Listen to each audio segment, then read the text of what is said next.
Uhayyikum tahiyatal islamiyah, tahiyatal mubarakah, tahiyatas salam. Assalamualaikum warahmatullahi wabarakatuh. Alhamdulillahilladzi akmala alaina dinah wa atamma alaina ni'mah wa ja'alana bifadlihi wa ihsanihi khaira ummah wa ba'atha fina rasulahu yatlu alaina ayatihi wa yuzakkina wa yu'allimuna alkitaba wal hikmah. Nahmaduhu subhanahu wa ta'ala hamdan katsira jala'u ni'amihi la tu'ad wa ma li jami'i ata'ihi had. Summa assalatu wassalamu ala rasulillah khairil bariyah afdalil makhluqat al-muallimil awwal sayyidina wa habibina Muhammad ibn Abdillah al-Mustafa alladhi 'allamana dinar rahmati was-samhah was-siratil mustaqim li sa'adatid darain wa 'ala alihi wa sahbihi wa man tabi'al huda ila yaumiddin. Qabla kulli syai' hayya nabda'u hadhihi an-nadwatid dawliyah bi qira'ati suratil Fatihah ala hadhihi niyyah wa ala kulli niyatin shalihah. Al-Fatihah.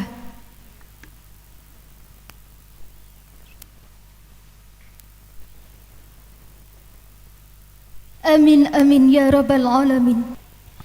Memasuki acara yang kedua, menyanyikan lagu kebangsaan Indonesia Raya. Kepada yang bertugas kami persilahkan, hadirin dimohon berdiri.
Agenda selanjutnya yakni pembacaan ayat suci Al-Quran oleh Ibu Dr. Siti Muawanatul Hasanah MPD.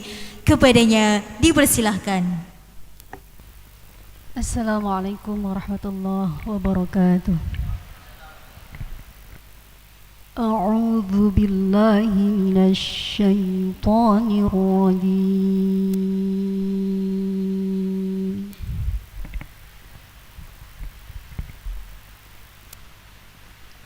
Bismillahirrahmanirrahim.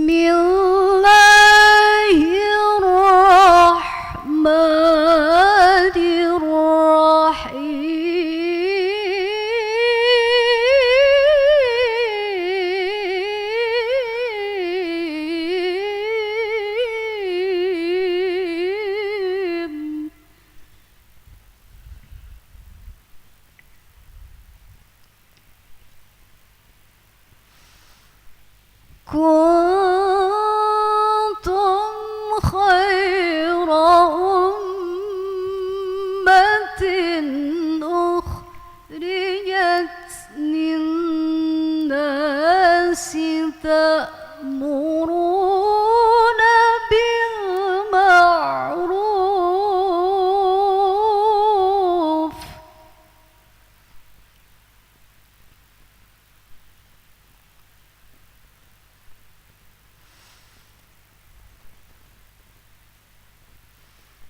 تأمرون بالمعروف وتنهون عن المنكر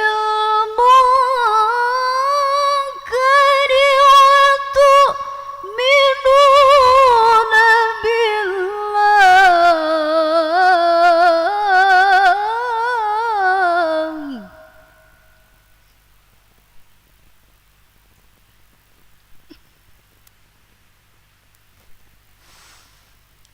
ولو آمن أهل الكتاب لكان خيرا لهم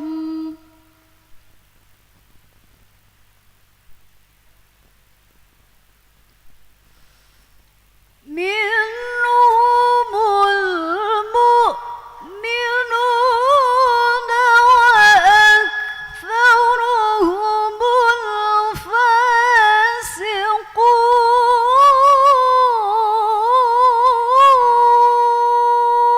الفاسقون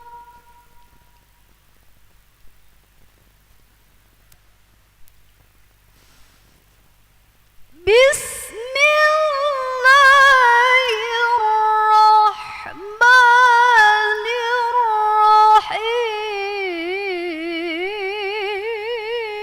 الرحيم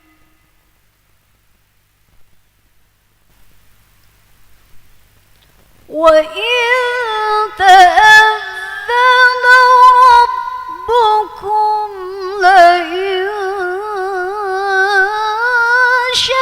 شكرتم لأزيدنكم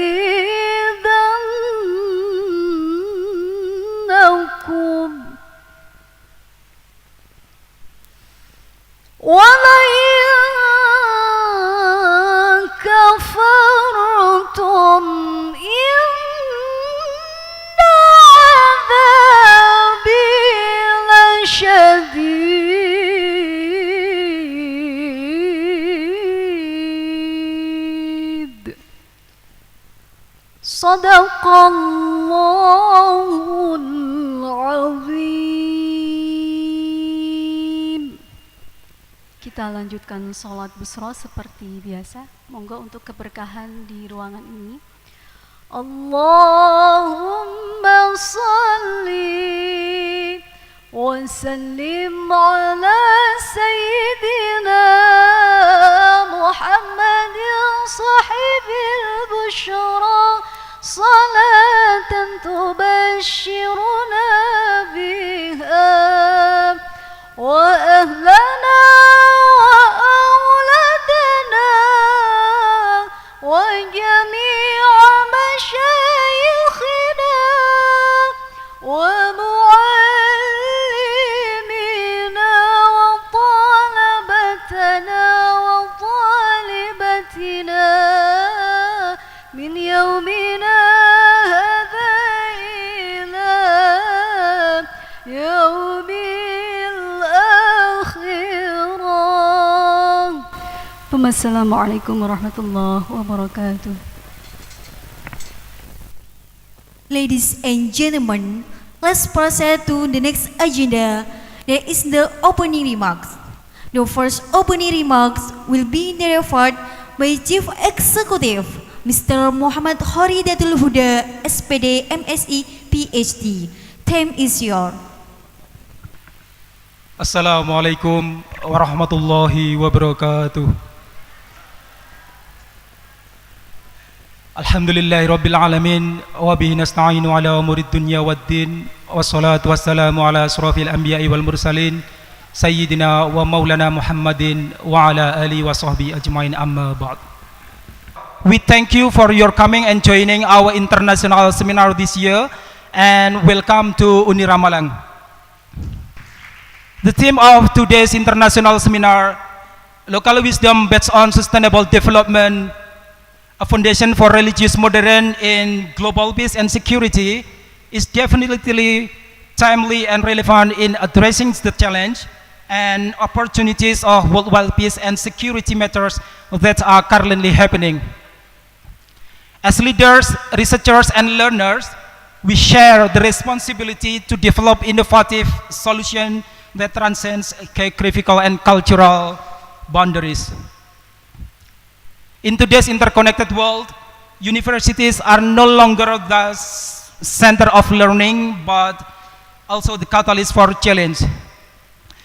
Collaborative initiatives such as this seminar are vital in fostering dialogue, sharing knowledge, and empowering individuals to tackle global challenge. Let this seminar inspire us to embrace new perspective, challenge, and existing paradigm, and collaborate for a shared vision. Together, we can drive impactful change in Islamic studies, peace education, and security. Thank you for your dedication and enthusiasm. I wish you all a productive and insightful seminar. Let us continue to work together to push the boundaries of knowledge and innovation. That's all for me today. Thank you very much for your coming. Wassalamualaikum warahmatullahi wabarakatuh.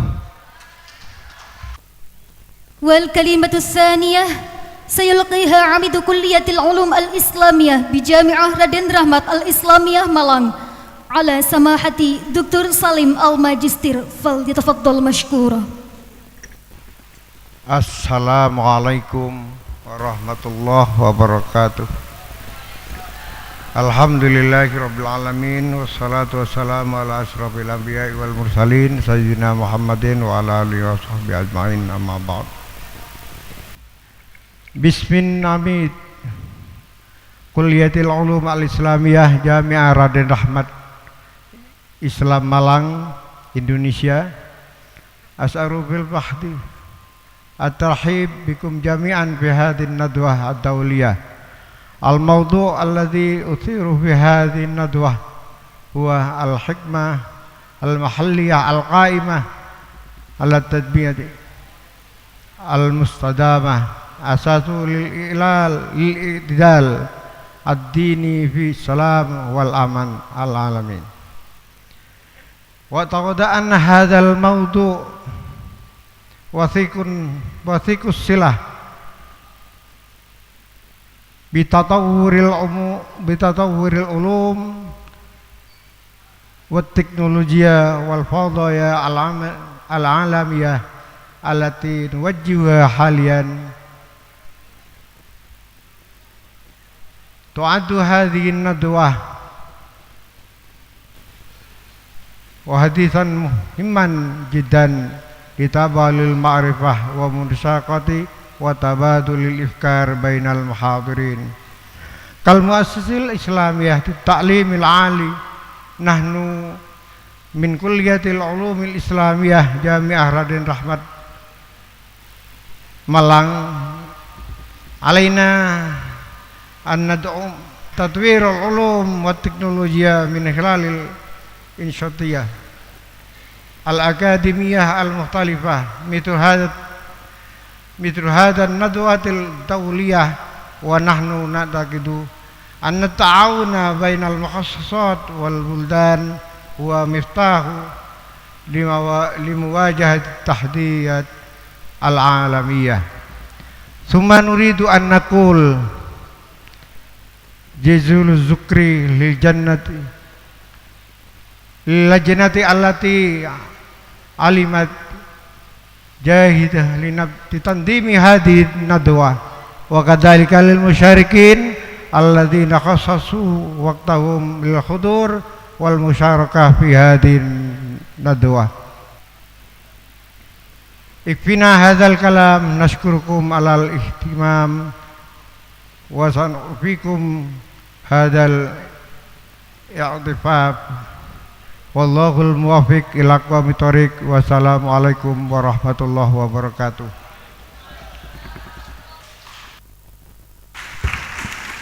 Ladies and gentlemen, now we come to the opening remark. that will be delivered by Rector of Universitas Islam Raden Rahmat Malang, as well as to officially open the seminar to Haji Imron Rosyadi Hamid SA MSI. Time is yours.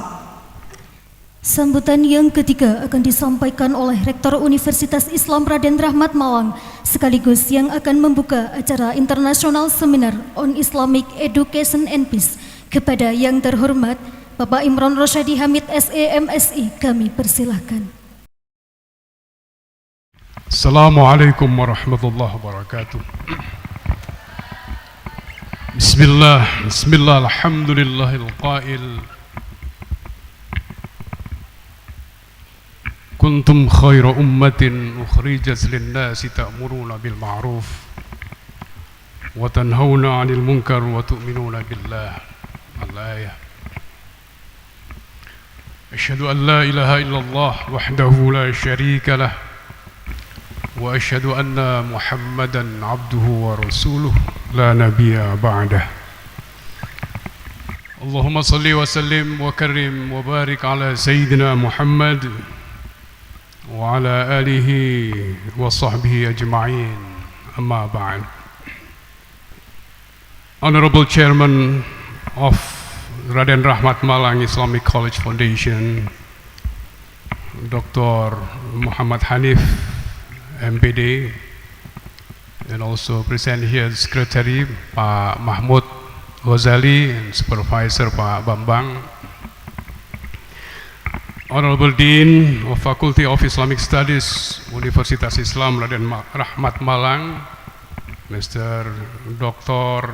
Haji Salim, MPDI, Honorable Deputy Director of Postgraduate Program of Unira, Pak Dr. Aris Munandar, distinguished keynote speakers, Professor Dr. Haji Abdul Rahmat MAG, Director General of Islamic Education from Ministry of Religious Affairs of Republik Indonesia, Honorable Speaker Professor Abdul Lamtong from Mindanao State University, Philippines, Honorable Speaker Professor Madia Fauzi Hussain from UTM Malaysia, and Honorable our moderator Dr. Diauddin Diab Mahmud Al-Zitawi. Even though we often meet on Zoom meeting, but today we can meet in person. Thank for that. And also I have to mention all the speakers who join us online. Professor Maki Iwasaki, PhD from Matsuyama University, Japan. Professor Dr. Dawood Hidari from IIUM, Malaysia. Professor Jul Nur, PhD, President of Hartford International University, USA. And then Professor Dr. Frans Witsen from Radboud University, Netherlands. Distinguished audience, esteemed college and honored members of faculty. First and foremost, let us express our gratitude to Allah subhanahu wa ta'ala, who has graciously bestowed His blessing, guidance and mercy upon us. It is by His grace that we are able to gather here today in good health and spirit to participate in the 4th International Seminar on Islamic Education 2024, hosted by Faculty of Islamic Science, Unira, Malang. I also extend my heartfelt gratitude to the Faculty of Islamic Science, Unira, Malang for their steadfast commitment to organizing this significant event each year. This year's theme, Local Wisdom Based on Sustainable Development, a Foundation for Religious Moderation in Global Peace and Security.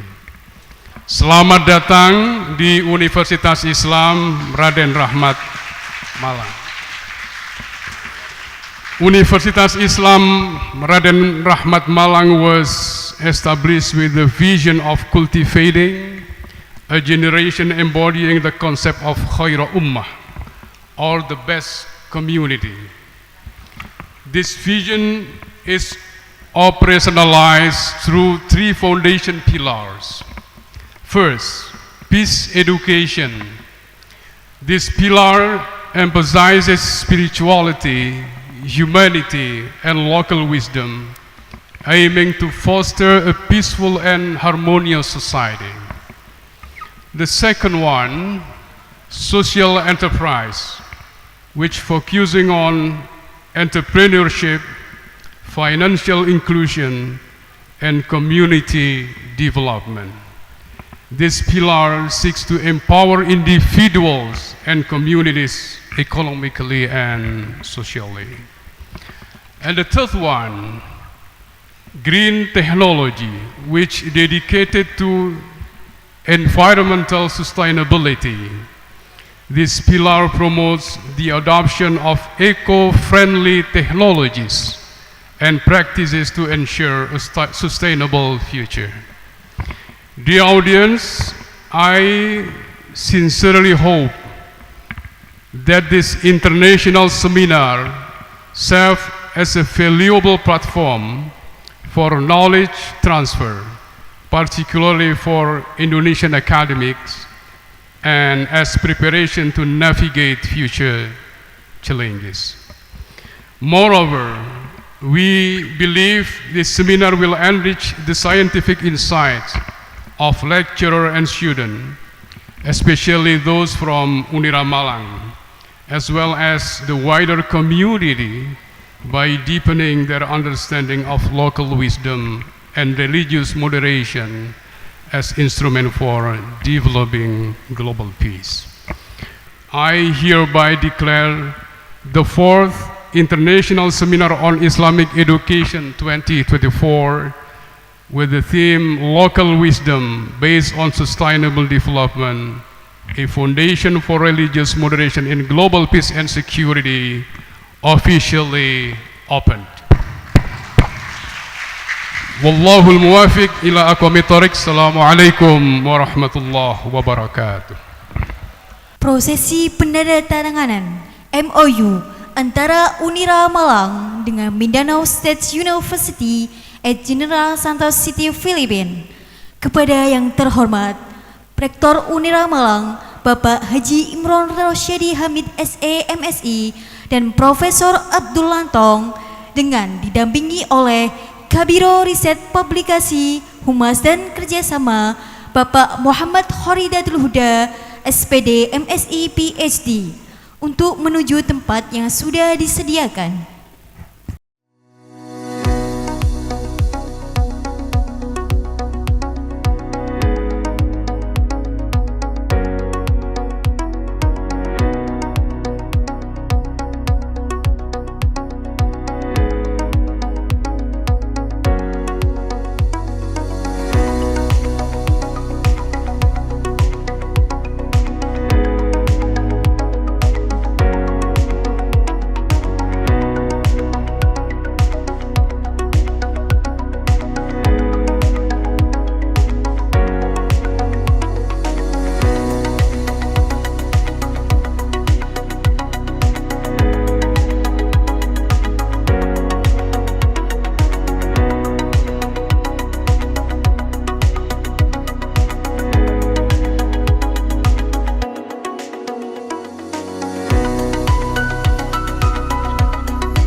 Untuk acara selanjutnya yakni sesi foto bersama antara pimpinan Unira Malang dan para tamu undangan, kami mohon untuk maju ke depan.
kasih kami sampaikan sesi foto bersama sebagai bentuk kenang-kenangan dari agenda di pagi hari ini. Terima kasih juga kami sampaikan kepada para hadirin atas partisipasi dan dukungannya. Setelah pembukaan inti, kami akan melanjutkan dengan serangkaian acara inti. International Seminar on Islamic Education and Peace 2024 dengan agenda sebagai berikut. Profesor Frans Witsen from University of Redwood, Netherlands. Profesor Dr. Daud Al-Hidabi from IAUM, Malaysia. Profesor Maki Iwasaki, PhD from Matsuyama University, Japan. Profesor Dr. Martha Beck from Lyon College, the USA. Profesor Dr. Lucinda Moser from Hartford International University, the USA. Profesor Madia Fauzi Hussein from UTM, Malaysia. And Profesor Abdul Lantong, PhD from Mindanao State University at General Santos City, Philippines. Acara ini akan dimoderatori langsung oleh Dr. Diayaudin Muhammad Al-Zitawi dari UTM Malaysia. Kepadanya kami persilakan.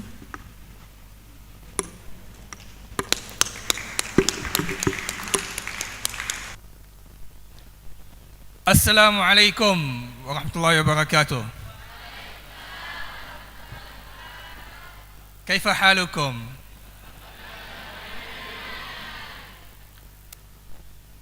Sabahul khair. Jamil, jamil.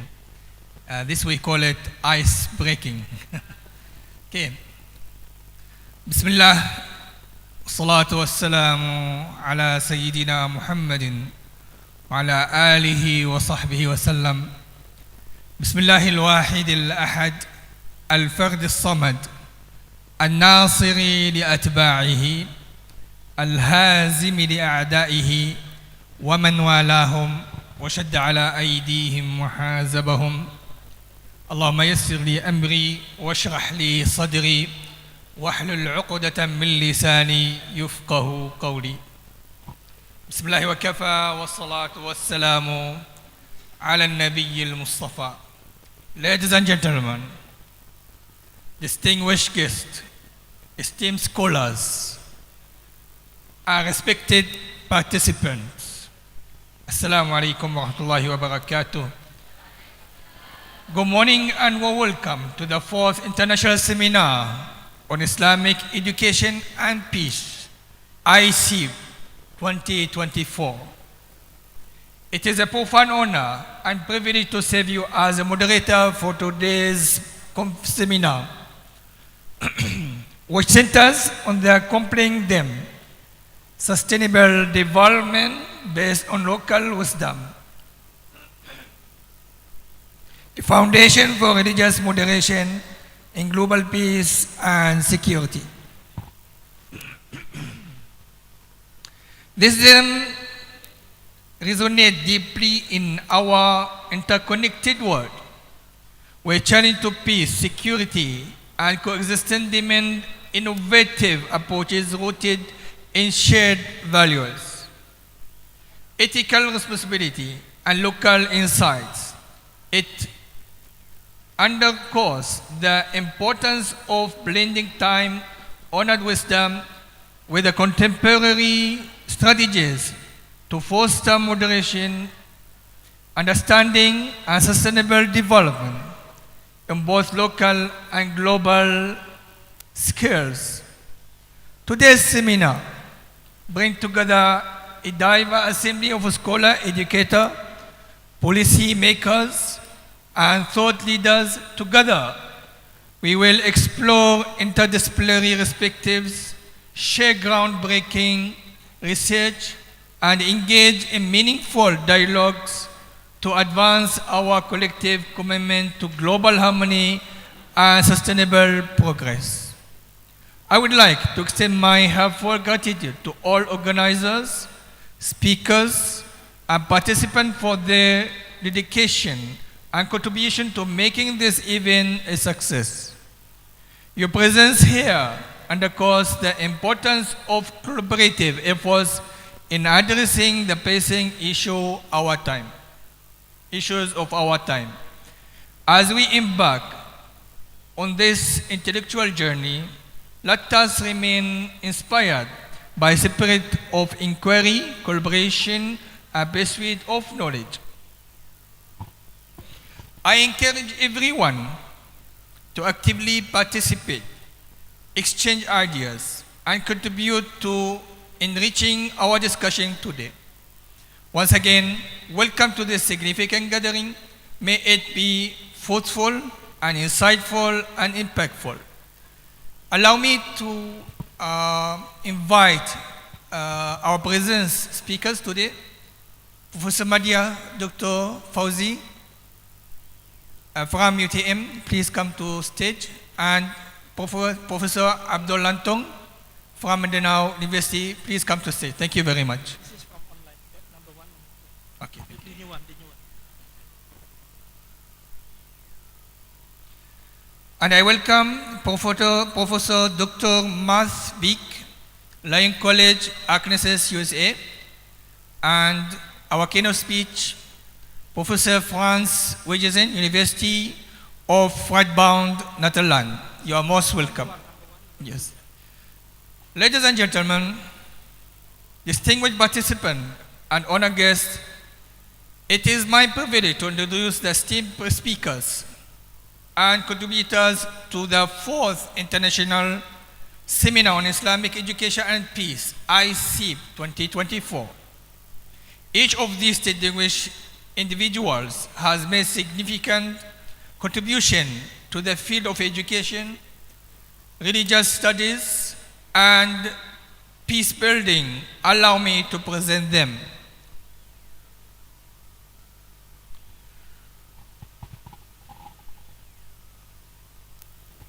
First of all, Prof. Maki Awasaki, PhD, presenting Matsuwama University, Japan. Prof. Maki Azawaki is a distinguished scholar known for her extensive work in religious studies and interfaith dialogue. Her contributions have inspired cross-cultural understanding and educational innovation on a global scale. Our next guest, Professor Dr. Dawood A.Y.L. Haidari.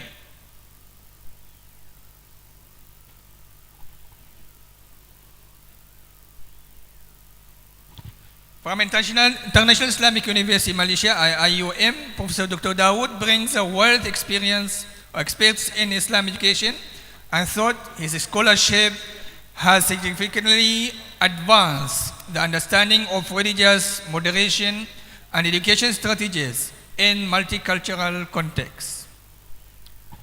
Next guest, Professor Madya Dr. Fauzi Hussain, who is sitting beside me, presenting the Academy of Islamic Civilization, University Technology Malaysia UTM. Prof. Madya Dr. Fauzi Hussain is a leading academic in Islamic civilization focusing in integrating traditional with contemporary educational needs. Our fourth guest, Professor Dr. Abdul Lantong, who also sitting to my left. Ahlan Doctor, Ahlan Prof. From Mindanao State University, General Santos City, Philippines, Professor Dr. Abdul Lantong, or Abdul Muin Lantong, specialized in social development and interreligious harmony, contributing to peace building initiatives in diverse and challenging contexts. Myself, Tudiauddin Al-Zitawi, I'm from Islamic Civilization Academy, UTM, University Technology, Malaysia. The next guest, Professor Dr. Lucianda, as the Director of Master of Arts in Interreligious Studies at Hartford International University for Religion and Peace, USA. Professor Dr. Lucinda is a globally recognized leader in fostering interfaith understanding and collaboration peace efforts. Please join me in the extending a warm welcome to these distinguished individuals. Their collective expertise and vision will undoubtedly enrich our seminar discussions and inspire meaningful collaborations. You are most welcome. Ahlan wa sahlan.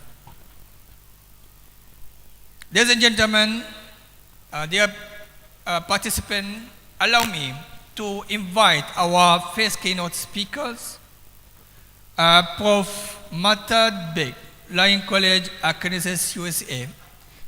Without wasting any time, please, Professor, you can start your keynote speech. Please start. So, Professor Dr. Mazak, can you hear us? Because justice, freedom, and happiness all depend on getting richer. Then another man, Robert Lustig, he says, in this book, I'm going to develop separate and parallel scientific, cultural, historical, economic, and social arguments that our minds have been hacked.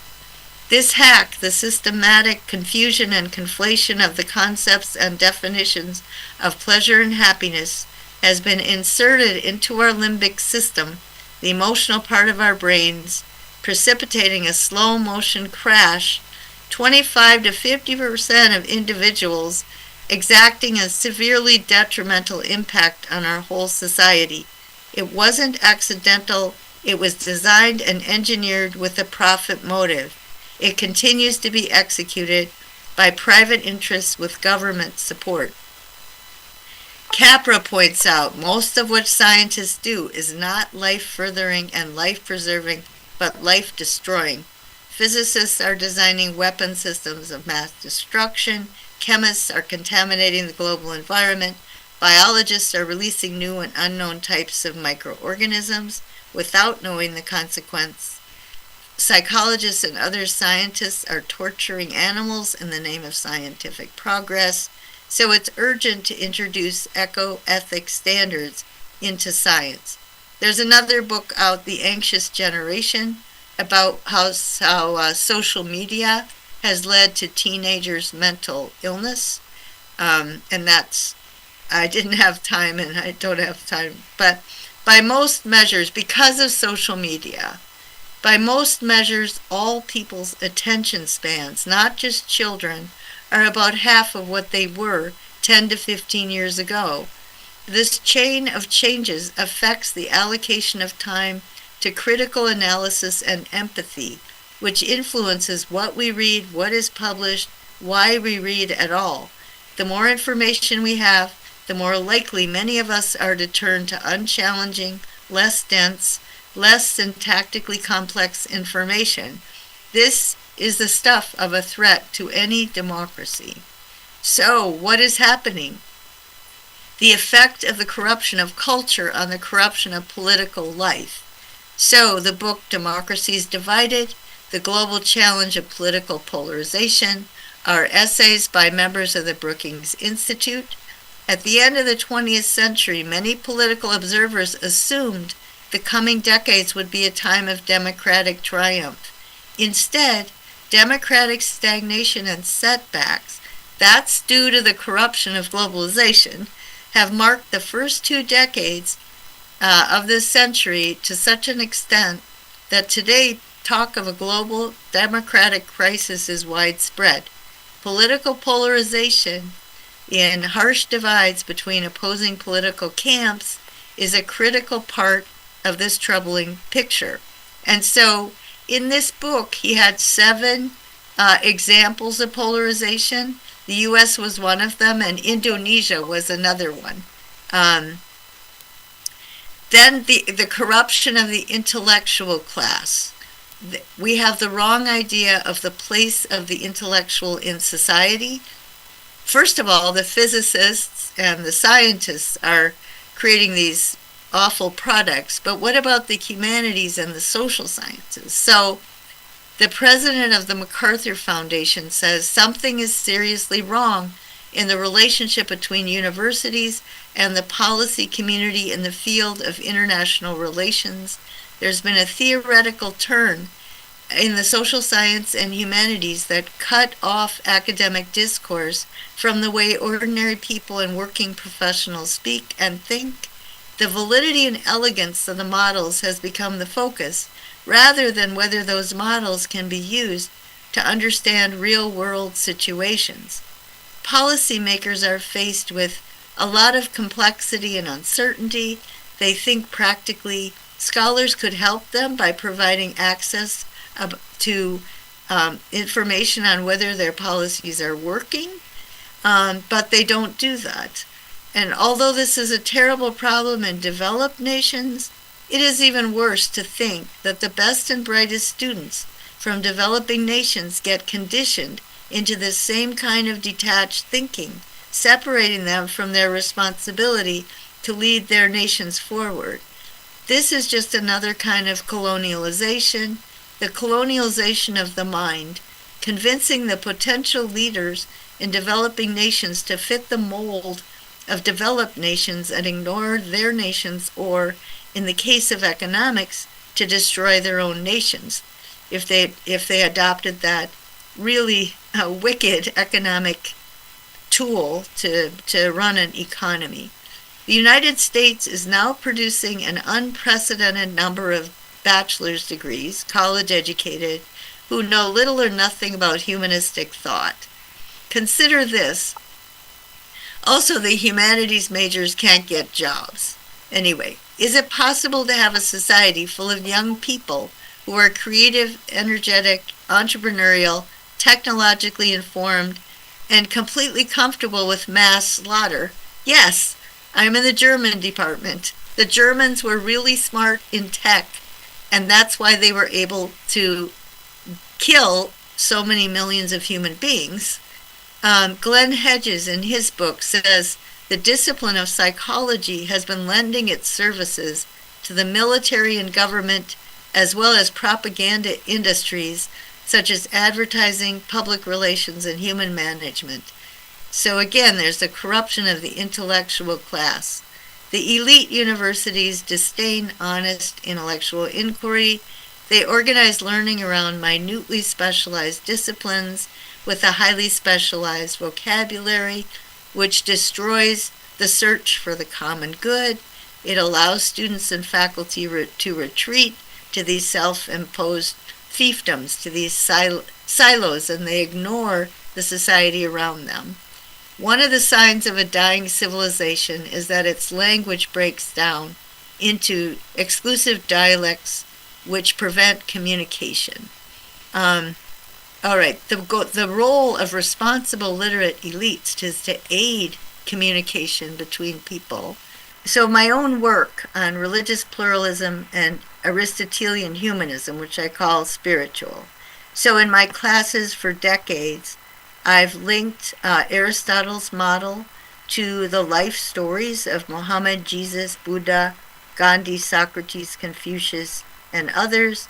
I show how their way of life has these common virtues, and they all stood up to corrupt authorities and got in trouble for it, but they had very similar personal virtues, and then their role in the political sphere was to expose corruption. Okay, so now Indonesia's Pancasila.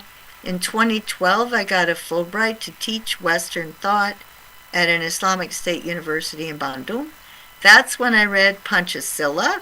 As soon as I read it, I recognized it was completely compatible with Aristotle's ethics and political work.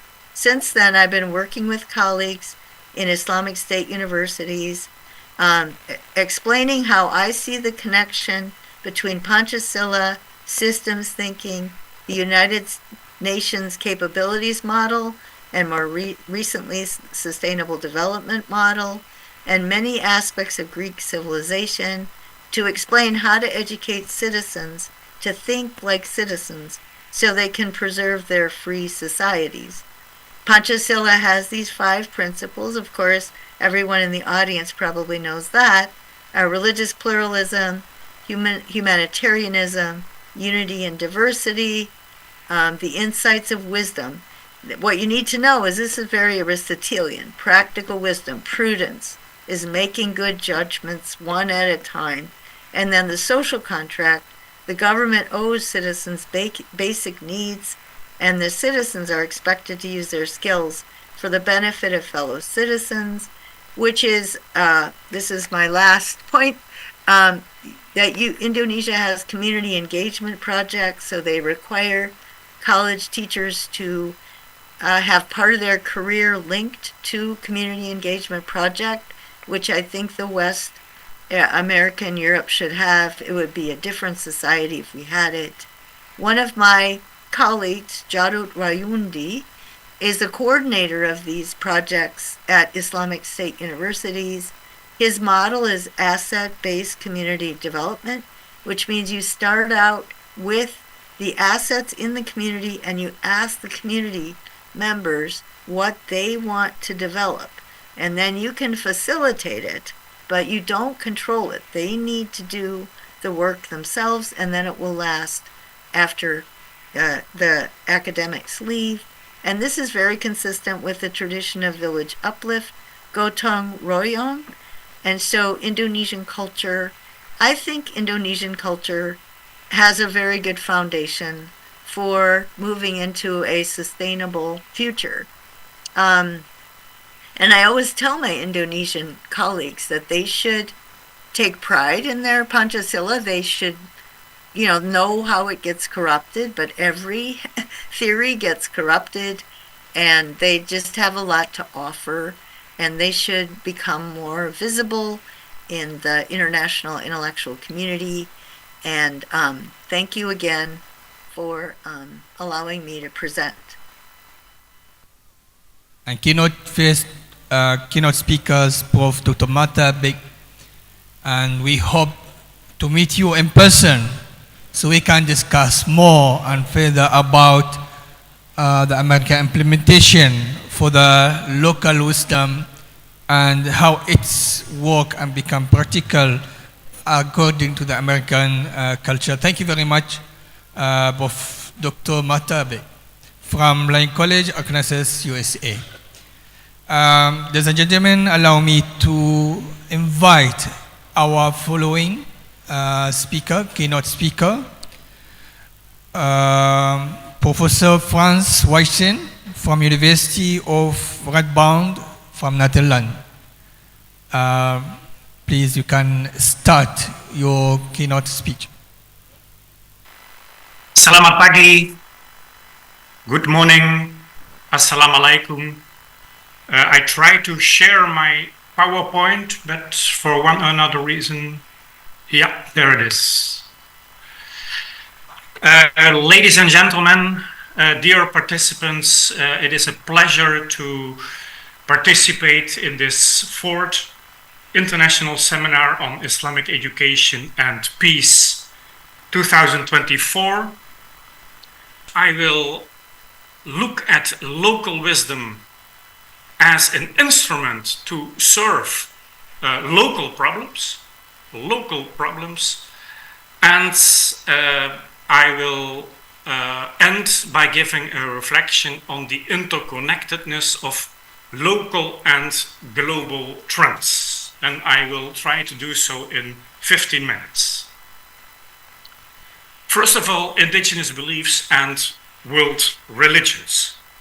As most of you know, the distinction between adat and agama has a very complex history, and my ancestors, the Dutch colonizers that colonized Indonesia, are one of the causes of this complexities. And most of you will know that the distinction between adat and agama was made by Dutch colonizers, by my ancestors, but it is certainly one-sided to say that the Dutch colonial administrators marginalized local wisdom or adat. I see that in many studies that the Dutch colonizers marginalized adat, but in my view this has to be nuanced. I think it is the opposite. the Dutch colonizers feared pan-Islamism. They feared a global Islam. And they promoted a local Islam based on adat. So they saw a merging of Islamic thought based on indigenous belief, indigenous law. And they instrumentalized that to fight against pan-Islamism. So I think the whole issue of local wisdom, indigenous belief, marginalized by Dutch colonizers, needs to be nuanced. But the relationship became much more complex after independence. As Professor Beck already showed in her slide, the belief in God was one of the principles. It became the first principle. It was not the first principle from the beginning. In the Pancasila, your beautiful philosophy of national unity in Indonesia. And most of you will know the very complex history about Pancasila and about this first pillar, sila, the belief in God, ketuhanan. It is very clear that from the very beginning, when the founding fathers of Indonesia, Sukarno and Hatta, spoke about ketuhanan, it was inclusive. It was all-embracive. They formulated purposely in an inclusive way to include indigenous belief and local wisdom, except non-belief. So, as Professor Beck already said, Pancasila was really pluralist and it included indigenous belief. So what I want to show is that the distinction between adat and agama is very related to the politics of religion in Indonesia. From independence until now. And it is colored by state intervention. Religion has been instrumentalized to serve the state ideology of national unity. And as Professor Beck already said, I think Pancasila is a philosophy to be proud of. It served to bind your society together. But we also have to think about discrimination. The discrimination in this case, the masyarakat adat. And so in that sense, the 2016 recognition by the ministry, by the Constitutional Court, to include indigenous belief as a category on the identity card is a beneficial development. However, we also have to reflect as scholars of religion on, is indigenous belief a religion, agama, in the sense of the Ministry of Religious Affairs? Do we want that reification of indigenous belief to be a religion? I think we have to think about it. Also, is the state intervention on religion, is that desirable? Or is it, does the state have to respect religious freedom in every expression, as it was meant, in my view, in 1945? So there are serious topics that have to be discussed. The reification of belief in terms of monotheistic religion, the state intervention of religion, but of course today I will focus on the topic of this conference, namely the hypothesis that indigenous belief or local wisdom can solve global problems, such as global peace, or sustainable development. Once again, Professor Beck referred to the Sustainable Development Goals adopted by the United Nations. Now, what is the role of local wisdom in this respect? So that is the topic of today. Local wisdom, peace and sustainability. I see, as I said in the beginning, quite some enthusiasm about local wisdom, indigenous belief in solving societal problems. People say, oh, we can make harmonious communities, we can make sustainable communities when we go back to the wisdom of our ancestors. However, we have to also take into account that not in all indigenous beliefs almost always promote peaceful coexistence. We have quite some counter evidence for that. And I give two examples from my own research based on guiding doctoral students. Just an example in which I think local wisdom is quite helpful. Another example where I think that global wisdom does not serve sustainable development. One of my PhD students is studying the Kartini Kandeng movement, women protesting against the cement mining in Kandeng mountains. And interestingly, probably some of you will know, interestingly, the Kartini Kandeng consists for 80% of Muslim women, and 20% of indigenous believers, the Samin community. And the Samin have a myth, a belief, indigenous belief, in Mother Earth. The earth is our mother. That means the earth looks after us. The earth nourishes us. But also we have to care for the mother. It is a family relationship between humans and nature, Mother Earth. I leave it at that. I show some of my publications based on various case studies all over the world. And the case study that I refer to is the last one,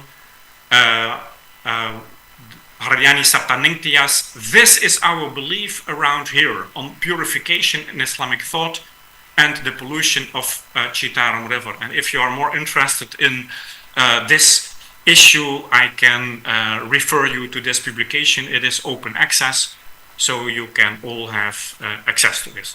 I thank you for your attention, and I look forward to our discussion. I give the floor back to the moderator. Our very distinguished keynote speaker, Professor Frans, which came from University of Radboud, Netherlands. I just got from the presentation of Professor, think globally, act locally. It's very magnificent. Thank you for very insightful thoughts. We are happy also to invite the following speakers. Professor Dr. Dawood Al-Haidari, I think, Al-Haidari from IIUM, and I encourage our keynote speakers to stay with our timing, which is 15 minutes. Thank you very much. Without wasting more time, I would like to invite Professor Dawood Al-Haidari from IIUM Malaysia to present his presentation. Please, you can start, Prof. Ahlan wa sahlan. بسم الله الرحمن الرحيم الحمد لله والصلاة والسلام على رسول الله وعلى آله وصحبه من والاه. Thanks for inviting me to participate in this important event, which we are talking mostly about the peace, sustainability, and the Islamic studies as well. So I would like to share with you some of the thoughts which I have gathered regarding the a model for social responsibility and sustainable development. go to the critique which delivered against SDG from different Western perspective regarding different themes, around 7 different themes. Number 1 is the feasibility and implementation challenges. Normally when we hear about the United Nations talking about developing countries, we end up with destruction rather than developing. So some of the critical argument leveled against SDG, they say that there is a lack of clear metric and indicators. So they argue that they lack measurable indicators for tracking. These mostly are positivist people who are believing in what they observe. But as we all know that not everything, not all our aims and objective in life can be measured. Also, it's over ambitious and vague goals. Ambitious because in our current global challenges, whether politically or economically or what have you, it is very ambitious. It is not realistic to achieve them all. And insufficient funding and resources because not, all countries have the same wealth as other countries. Also, weak accountability and mechanism because different countries, they have their own sovereignty and autonomous decisions. So you cannot impose on them a way of controlling them or monitoring them. With regard to the political and geopolitical criticism, there is, as we know, North-South divide. That's what the critics from the Western literature have labeled against SDG. Because critics argue that many SDG are designed with one-size-fits-all approach, which does not consider the vast economic and development differences between the global North and global South. Also, political will and national sovereignty. Some governments view the SDG as an imposition for the international community, arguing that they undermine national sovereignty and are shaped by the priorities of wealthy nations and international organizations, as Dr. Beck just mentioned. Influence of corporation, where, as we could see, that critics have raised concern that corporation, huge multinational companies are increasingly considered partners in the SDG framework. Also, there is a lack in the economic dimension, lack of addressing capitalism systematic issues. Because from a more radical perspective, critics argue that SDG do not address root causes of many of the world's issues, particularly the structural inequalities perpetuated by global capitalism. Also, market-oriented solution. Several SDG promote market-based solution to social and environmental problems rather than transformative policies that challenge the status quo. With the environment, insufficient emphasis on ecological limits.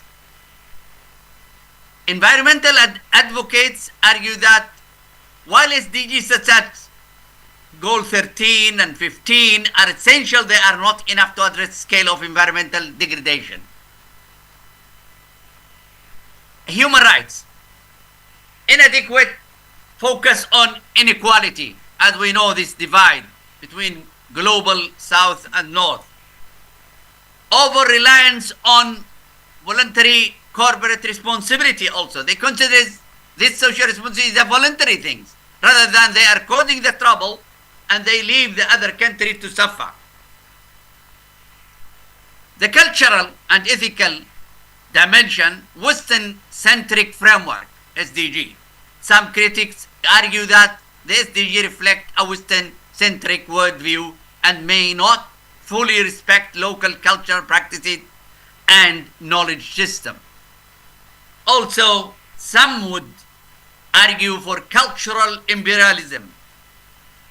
The SDG are sometimes seen as a form of cultural imperialism where the values and priorities of Western countries are imposed on the rest of the world. From a philosophical point of view, over-reliance on quantification, which we have touched upon earlier, lack of holistic understanding also, which treats social, economic, and environmental issues in isolation rather than adopting a holistic system thinking approach. Now,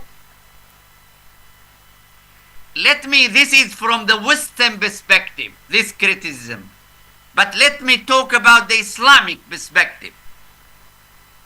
Islamically speaking, there is an inadequate emphasis on the spiritual and ethical dimension of SDG.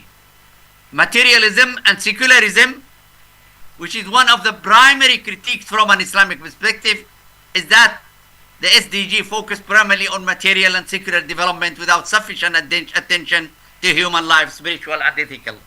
Islam teaches a holistic approach to development, which balances material progress with spiritual and ethical well-being.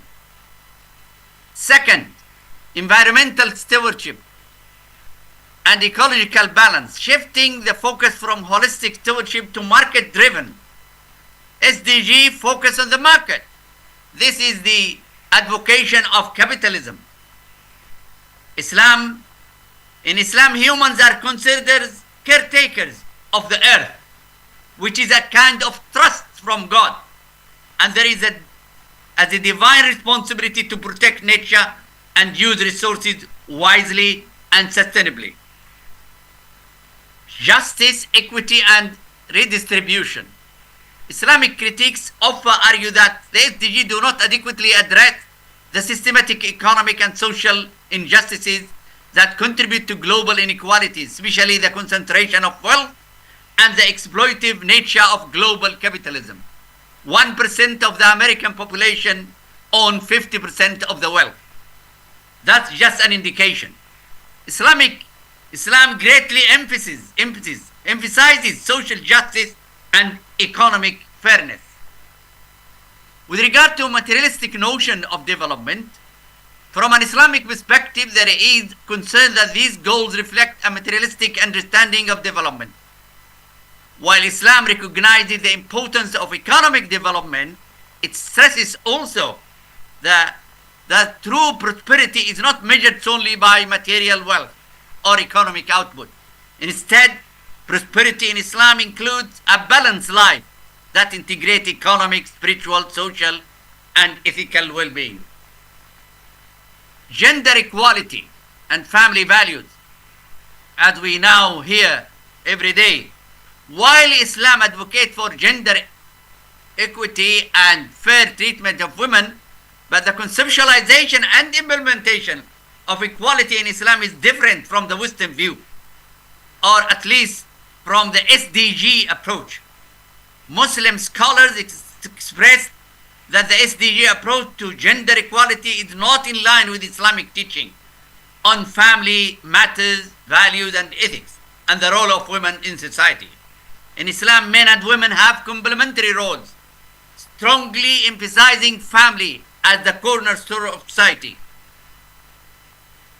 Also, in terms of secularization and exclusion of religion, Islam provides a divine moral compass for all aspects of life, and Muslims argue that Islamic law offers a holistic approach to development that integrates ethical, spiritual, social, and material dimensions. Sustainability versus exploitation. Environmental and social exploitation. Islamic principles emphasize the responsible use of resources and the avoidance of exploitation, whether of the environment, people, or vulnerable communities. In Islam, fairness or adala includes not exploiting others for personal gains. The characteristic of this model, Islamic-based model, or I would claim it is human-based model, integrate Islamic knowledge with acquired knowledge, connect the temporary life to the eternal life, connect the material to the spiritual, the individual to the societal, the local to the national and the global, heart, mind, and behavior. It integrates all human needs. It is a holistic, comprehensive, and balanced theory of human life. It is based on true human nature. It is more realistic and implementable. It is not hierarchical but interactive and interdependent. It has an additional feature of priorities, survival, necessary, and complementary. It is a unique in its ultimate goals, assumptions, and motivation. Thank you very much. Wassalamu alaikum wa rahmatullahi wa barakatuh. Waalaikumsalam warahmatullahi wabarakatuh. Professor Dr. Dawood Al-Haidabi from IIUM. Thank you very much. So many ideas, projects, and models that presented by Professor Dr. Dawood Al-Haidabi. I hope it benefit all of us. Coming to our final keynote speak for the first session, Professor Maki Awasaki from Matsuyama University, Japan. Did I pronounce your name correctly, Professor? So, Assalamu alaikum wa rahmatullahi wa barakatuh. Good afternoon, everyone. Thank you for your kind invitation, Professor Dr. Adzitawi. I am most grateful to all the people who gave me the opportunity to participate in this wonderful conference. I truly wish I could have traveled to Indonesia to be there in person, but I'm here in Japan.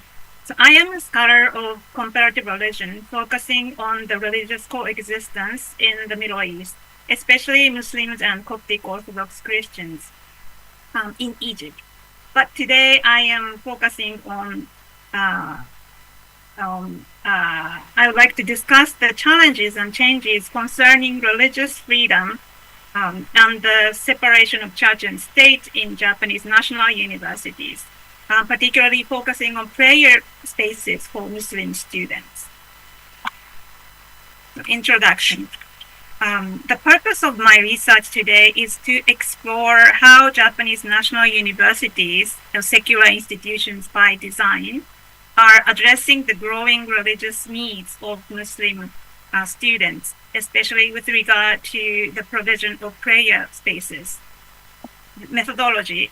For this research, I employed a combination of fieldwork and email and telephone interviews and analysis of university websites. And the study period spans from May 2017 to October 2024, covering 28 national universities, including one graduate school. So regarding previous studies, most existing research on this topic focus on the sociology of education or intercultural communication, psychology, or comparative religion, same as my field. But many of these studies, except for Kishida's work in 2009, are case studies of specific universities at specific times. But what sets my research apart is its broader scope, both in terms of the number of universities surveyed and the time span covered. So this comprehensive approach provides a new perspective on the topic. So before delving deeper into my findings, I want to highlight the uniqueness of Japan's culture, religious culture, as it helps provide context for the challenges faced by universities. So let's look at two seemingly contradictory figures regarding religion in Japan. So figure 1 is a population by religion in Japan. So according to this data, 52% identify as Shinto, the Japanese traditional religion, and 43% are Buddhist, and only 0.18% as Muslim. So figure 2 is a survey asking people, do you have faith or belief? And surprisingly, only 28% say yes, while 72% say no. So this discrepancy reflects a unique aspect of Japanese culture. So although 97% identify as Shinto or Buddhist, in some form, many do not actively consider themselves as religious. So, however, they do practice religion. For example, on New Year's Day, many Japanese visit Shinto shrines or Buddhist temples to make wishes for the coming year. Similarly, funeral rituals are often conducted in a Buddhist manner. So these practices highlight how Japanese people integrate religious tradition into daily life without being aware of. So now let me move on to the next slide. It illustrates the number of Muslim students in Japan, in Japanese universities and higher education. So the figure 7 highlights a significant increase in both the number of international students and Muslim students over the past decade from 2007 to 2017. So in fact, both groups have more than doubled in size during this period. So as of now, the number of students from Islamic countries in Japan is approximately 14,000 out of a total around of 270,000 international students. So among these, Indonesian students make up the largest group of students from Islamic countries. So next slide illustrates how Japanese national universities have adapted to on-campus prayer spaces over time. So in 2009, out of 27 universities, only 18 universities, which is around 67%, have prayer spaces, and 9 doesn't have any prayer spaces. But in 2024, this year, from my research, 28 universities out of 28 universities, 25 universities, which is around 90%, now have prayer spaces, and only one university does not have prayer spaces, and 2 universities have not disclosed their status. So this demonstrates a notable increase in the ability of prayer spaces over the past 15 years. So the next upcoming 2 slides cover the legal framework related to religion and education. The first is the Constitution of Japan. So Article 20 talks about the freedom of religion, and it guarantees freedom of religion to all, and it also prohibits religious organizations from receiving privilege from the state.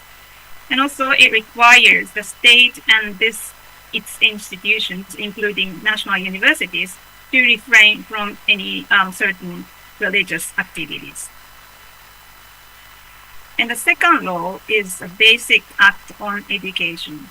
So Article 15 talks about religious education. So it says the national and local schools must refrain from engaging in religious activities for specific religion. So based on these laws, now we focus on the background of the change in prayer spaces, why this big number now has prayer spaces. So there are 2 key drivers of the change. So the first is increasing number of Muslim students. So in 2008, Japanese Ministry of Education, abbreviation to NEXT, has started the project called 300,000 International Student Project. And that brought attention to prayer space needs with Muslim students rather than university itself often taking the lead in advocating of these prayer spaces. So the second thing is the policy shift toward religion. So the next Ministry of Education, before 2016, they have religious neutrality was almost equated with non-religiosity. So and prayer spaces were not prioritized. So they're not really care about the the prayer spaces in the national universities. But after 2016, emphasis shifted to respecting cultural and religious diversity, framing prayer spaces as a form of reasonable accommodation that universities were encouraged to address. And also other government institutions, Ministry of Internal Affairs and Communications. So in 2019, an advisory committee of this ministry stated that prayer is essential to the lives, especially for of certain students like Muslims. But despite of these changes, providing prayer spaces is still not mandatory, leaving implementation decisions up to each university. So the Ministry of Education 2016 policy led to significant increase in prayer spaces. However, religion remains a sensitive issue for many national universities. While freedom of religion is constitutionally protected, the separation of church and state is frequently used as a justification to avoid establishing dedicated prayer spaces in the national universities. So on the other hand, the provision of prayer spaces reflects the contact zone between Japan's traditional secular framework and global religious diversity.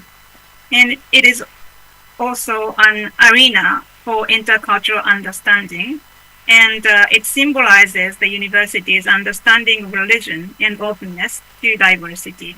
So additionally, as Japanese student enrollment declines due to the low birth rate in Japan, creating an inclusive environment through spaces like prayer rooms can help universities attract prospective Muslim students and enhance their global appeal.